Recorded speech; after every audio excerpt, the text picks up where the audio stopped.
It's interesting that this video came across my timeline today, right? Because when I woke up this morning, I'm getting calls from my dad, my niece, and they letting me know what's going on in my hometown that I grew up in, right?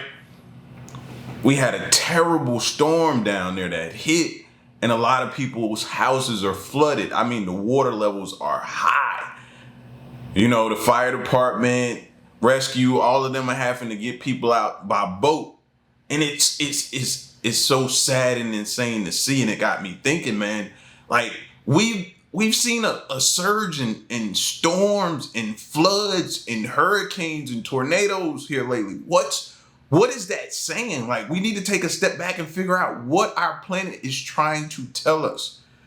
We're so caught up in, and rightfully so, we're caught up in what's happening, the aftermath, recovering, everything. And we're supposed to be, but we also need to take a moment and step back and look and see what is our planet screaming to us right now? You know, so I say it's interesting to see this video come across my timeline. This video is the biggest tornado in human history. Biggest tornado in human history. Let's check it out. Imagine that one evening you're coming back home when suddenly a thunderstorm covers you. The sky suddenly gets darker and the wind keeps getting stronger until it picks you up and lifts you off the ground. You're swirled in a powerful flow and your breath is taken away as if you're spinning on a giant carousel. And the debris of buildings and uprooted trees are flying around, threatening to collide with you at any second. What is happening? It's simple. You were picked up by one of the most powerful tornadoes in history. Can you survive? Did you know that tropical hurricanes are actually propelled by Earth's rotation? Luckily, this same force can now be put to good use with MOVA globes. These stunning rotating planet models do its messianing asteroid. I think it's riddle so you need it. This called Tornado Alley runs through the central states of the United States. This is an area where about 1,200 tornadoes form annually. It covers the territory of 7 states and even the southern part of Canada. And there is more than one such alley in the world. Destructive tornadoes are also found in Mexico, Argentina, Uruguay, Australia, China, Bangladesh, South Africa, and Europe. Almost anywhere in the world. At the same time, tornadoes usually appear suddenly. They cannot be predicted in advance, and in just a quarter of an hour, they can claim dozens of human lives. But where do tornadoes even come from? In fact, a tornado is a huge funnel of wind. Tornadoes form during thunderstorms when cold, dry air meets a mass of warm, humid air. The density of warm air is lower, so cold air flows push it up. So near a thundercloud, air turbulences appear, subsequently becoming a tornado. See that, and now that's the reason why. And this irks me more than anybody. And I was talking to my pops about this the other day. When you hear a huge tornado is about to touch down, or maybe a hurricane, they're predicting that type of weather to happen. And you hear people say, well, I'm just going to batten down the hatchet. Why? Why, bro? Why do that? Now, I get it if you can't afford to move around and different things and circumstances prohibits you from leaving, then I understand that. And you're going to try to tough it out because you have no other choice. But if you have a choice, why are you staying? Why? Just to get yourself jammed up in a situation and then want people to come help you and rescue you and put themselves and their lives in danger. Like, I never understood that. If you could leave, come back. If nothing happened, cool. But better safe than sorry. That irks me for some reason. Can reach 16 kilometers in height. The average width of the funnel at Earth's surface is about 150 meters, but some tornadoes can reach several kilometers in diameter. One of the largest tornadoes in history, with a funnel diameter of about 4 kilometers, swept over the city of Hallam in southeast Nebraska in 2004. It all started with a small tornado that appeared at 7:30 p.m. After a while, the wind force increased, and the tornado reached the farmhouses and tore off their roofs. By 8:35 p.m., the tornado approached the city of Harlem and reached its maximum strength, and its funnel grew to 2.5 miles in width. It demolished the houses of local residents, destroyed agricultural vehicles, and even overturned and blew a coal train off the tracks. As a result, most of Harlem was destroyed.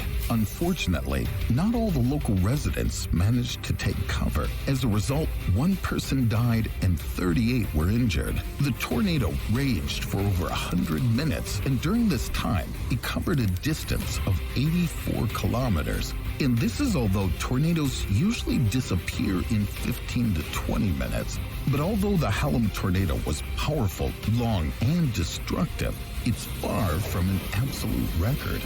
In 1925, one of the longest-lasting tornadoes in history swept over the United States, the Tri-State Tornado. It showed up at about 1 p.m. in Ellington, Missouri, and took the residents by surprise. The tornado quickly gained strength and moved to the northeast, tearing roofs off houses and destroying small buildings. When the tornado approached the Mississippi River, it had already taken 11 human lives. Illinois was next in line. Here, the whirlwind almost completely destroyed 3 cities. More than 600 people were victims of the tornado. But the deadly tornado didn't stop there. The state of Indiana was next. There, it wiped out 3 cities and 85 farms and claimed the lives of 71 more people. The Tri-State Tornado was the longest and deadliest in U.S. history. And they said this happened in 1925, so look how long it's been since we had something that size.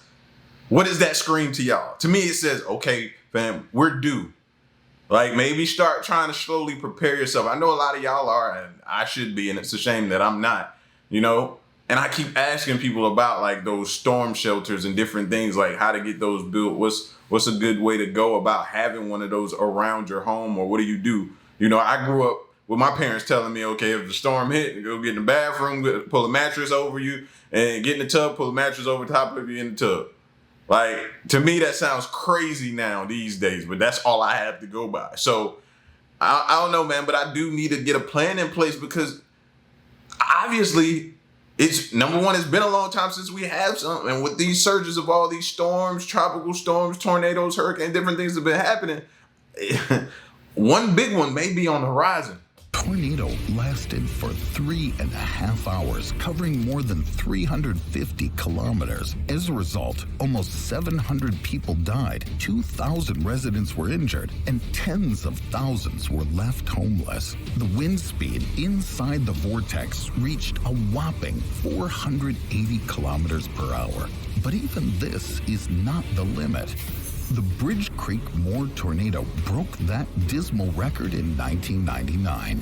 This tornado developed the highest wind speed in history, about 500 kilometers per hour. It affected the state of Oklahoma and destroyed over 8,000 homes and 260 enterprises. As a result, 36 people died, and the damage caused by the tornado was estimated at $1 billion. A tornado can appear suddenly and can be difficult for meteorologists to predict how strong it'll be. But even if a tornado can't be prevented, that doesn't imply we're completely defenseless against it. In 2018 in Wyoming, the most photogenic tornado formed just amidst a heavy thunderstorm. The tornado lasted about 45 minutes, and during that time, dozens of people managed to capture it. Instead of taking cover, people filmed the tornado passing just a few hundred meters away. Fortunately, the Wyoming tornado was relatively weak. It damaged several power lines and fences without causing severe harm to people. But everything could have been different. In 2013, in the same state of Oklahoma, the small town of El Reno was hit by the largest tornado in history. The wind speed inside the vortex reached over 470 kilometers per hour, and the width of the tornado funnel was more than 4 kilometers. But the worst thing is that the El Reno tornado moved chaotically. It was almost impossible to predict the direction of its movement. This is what caused the death of an experienced hurricane hunter Tim Samaras. He had more than 20 years of experience filming natural disasters. Together with his son and colleague, they also filmed the El Reno tornado. But while the team was looking for a good angle, the whirlwind suddenly changed direction and approached Samaras' car. A mighty wind gust picked up the car and threw it 800 meters to the side. Everyone inside died. If you're caught in a tornado, your chances of surviving are only 1 in 60,000. And the most significant danger here is the wreckage. The whirlwind picks up fragments of buildings, trees, and everything in its path and spins it all at an incredible speed. Inside, the tornado looks more like a giant blender than a strong wind funnel. If you're caught by the wind, this debris will pose the greatest danger. In addition, intense hail with hailstones of about 6.5 centimeters in diameter can form inside a tornado. At speeds of several hundred kilometers per hour, even such relatively small ice fragments can easily damage the skin and soft tissues. In addition, a tornado can literally pick you up, lift you off the ground, and throw you from a great height, as happened with Samaras' car. But even if, by some miracle, you remain intact, there's a chance you'll simply suffocate. The fact. Have y'all been seeing that? I've been seeing these storm chasers pop up on my Instagram timeline for some reason. I guess because I'm watching this stuff. It's probably going to pop up a lot today, but I've been seeing an uptick of that, a surge in that, of more and more people wanting to become storm chasers. And not like the ones that keep a safe distance. No, these aggressive jokers that be going up trying to get as close as they can to these tornadoes, man.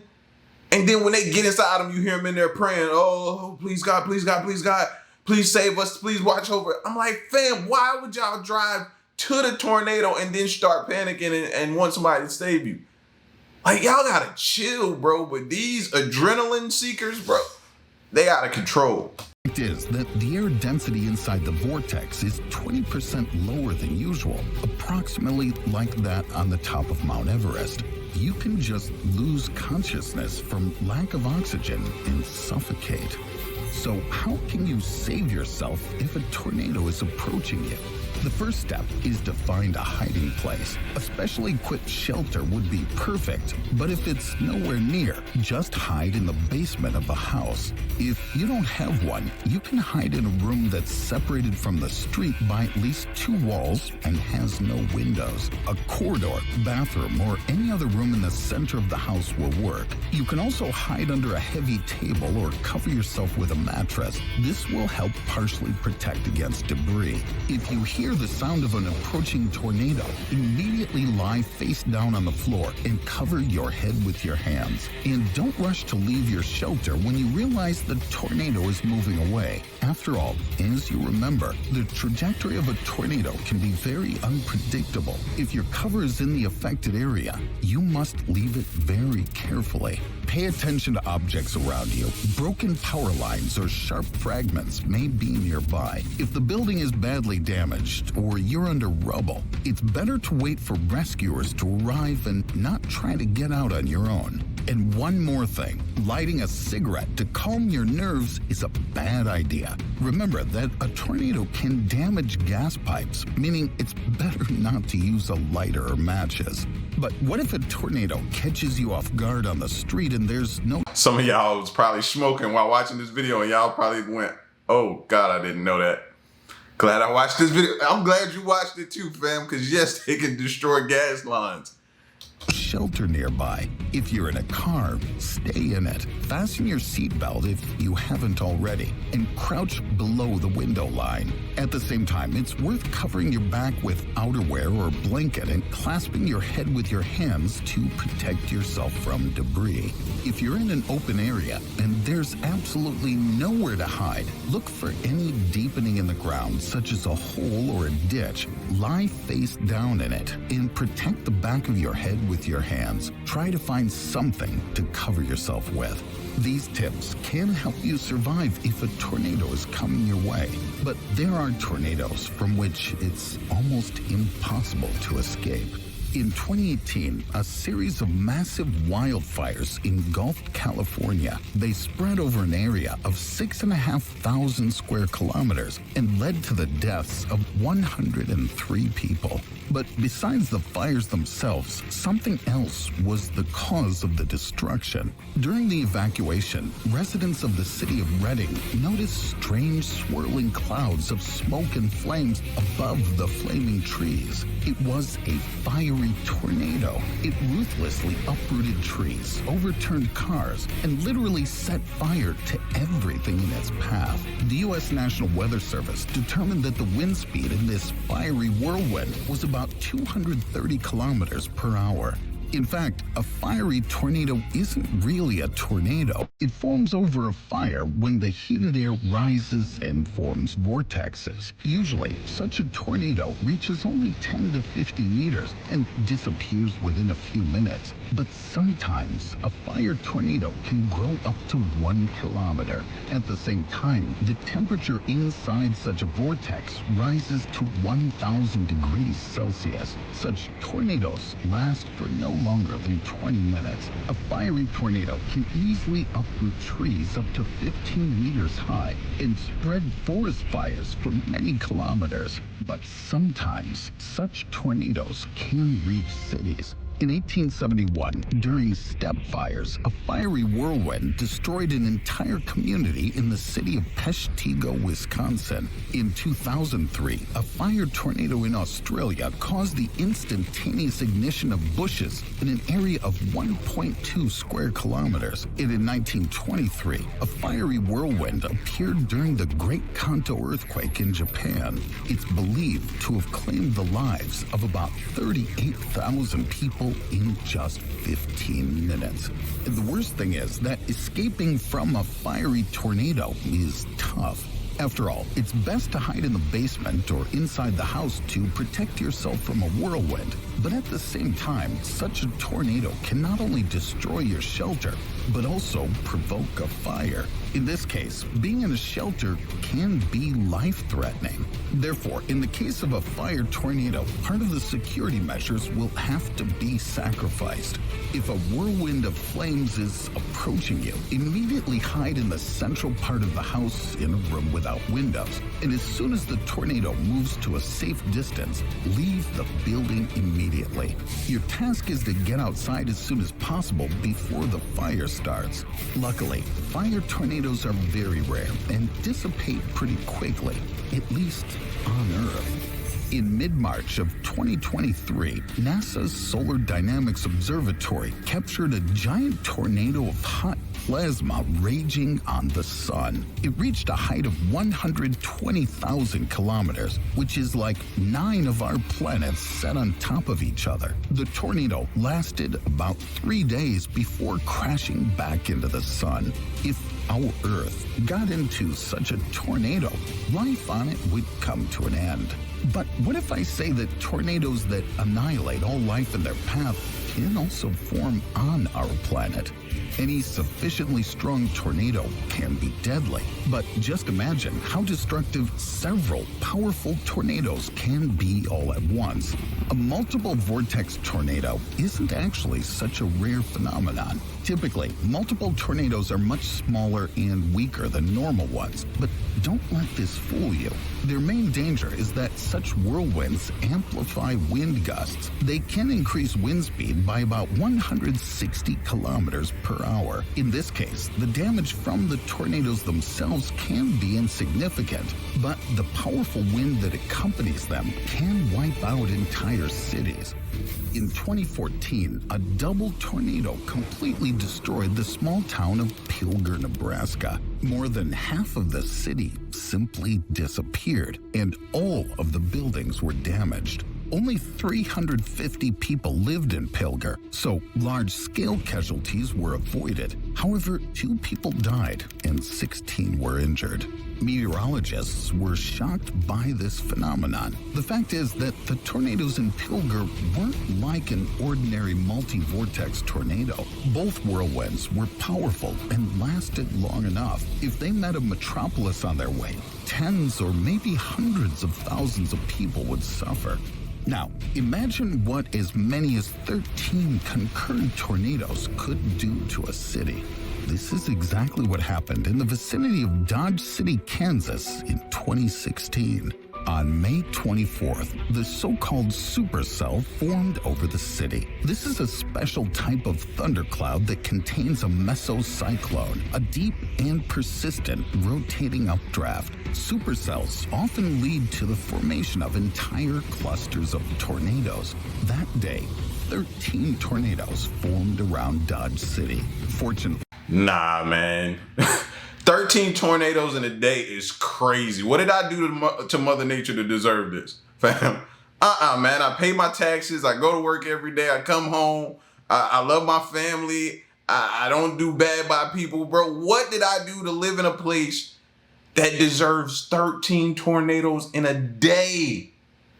Punish whoever you mad at, not me. Punish whoever you mad at. No way, fam. No way. I don't even see how people even still live there after that. After that, I'm moving. Why am I staying here if this can possibly happen here on Tornado Alley or whatever? the most powerful of them passed over a field without hitting the city itself. The day before, there was a thunderstorm in the city's vicinity, and the ground was wet and heavy. Therefore, the tornado failed to pull the crops out of the ground and harm the farmers. Nevertheless, a state of emergency was declared in Dodge City, and 30,000 residents had to spend that day in shelters. In total, 33 tornadoes were recorded in Kansas that day. But the biggest tornado outbreak in history occurred 5 years earlier in the tri-state area, ripping through Alabama, Mississippi, and Tennessee. Between April 25th and April 28th, the National Weather Service recorded 175 tornadoes. Cold air currents from Canada and the western states encountered warm. That's too close to Georgia too, bro. No. Listen, man, which one of y'all? Hey, we family. I've been telling y'all since the channel started. We family, man. I'm y'all cousin. I'm your long lost cousin. Which one of y'all gonna let your cousin come stay with y'all? I gotta get away from here, man. That's too close to home right there. And humid winds from the Gulf of Mexico and dry air from Mexico. As a result, the wind force over the central states increased dramatically due to the contrast in temperature and air density. Dozens of tornadoes, from subtle to destructive and deadly, hit cities and farms. 4 of them were classified as EF5 tornadoes on the enhanced Fujita scale. This scale rates the strength of a tornado based on the wind speed inside the vortex and the degree of damage it caused. An EF5 rating is the highest possible. It means the wind speed in the tornado reached at least 320 kilometers per hour. Tornadoes of this magnitude can lift cars into the air and throw them tens of meters away. An EF5 tornado demolishes brick and frame houses down to the foundation, puts skyscrapers into an emergency situation, and uproots trees. This tornado super outbreak killed 348 people, and the damage from all the tornadoes was more than $10 billion. When dozens of tornadoes are raging all around, the chances that one of them will pick you up increases. The probability of survival in this case is minimal, but not zero. In 2006, a 19-year-old boy named Matt Suter found himself sucked up inside a tornado. He was inside a trailer when an EF2 tornado picked him up and lifted him into the air. Matt hit his head on a lamp and lost consciousness. He woke up in the middle of a field with a head injury and badly scratched legs. Fortunately, the guy survived and was able to tell his story. Later, it turned out that the tornado carried his trailer almost 400 meters from the house. Matt was very lucky that the tornado wasn't very powerful and the whirlwind didn't lift him too high off the ground. In addition, the guy was inside a trailer all the time, and the fragments rotating in the tornado couldn't harm him. But what if a tornado suddenly picks you up off the street? The first thing you'll feel is being knocked down by the wind current. Then everything around you will darken and spin. You'll feel cold, and it'll suddenly become very hard to breathe. In addition, there'll be a wild noise in your ears. The roar of the wind and low thunderclaps inside the whirlwind can disorient you. But remember, the main thing is not to panic. First, you need to group up and cover your neck and head with your hands to minimize possible injuries. If you're lucky, after a few tens of seconds, the tornado will throw you back to the ground. In this case, your chances of survival are pretty good, but be prepared for numerous fractures after falling from a height. If you stay in the tornado a little longer, you may pass out from lack of oxygen or collision with a large piece of debris. In this case, you can only rely on luck. The chance of surviving inside a tornado is believed to be lower than hitting a jackpot in the lottery. But if you find yourself among the lucky ones, be prepared for unforeseen consequences. The fact is that tornadoes can travel hundreds of miles, moving not only between states, but sometimes across national borders. The longest recorded distance covered by a tornado is 352 kilometers.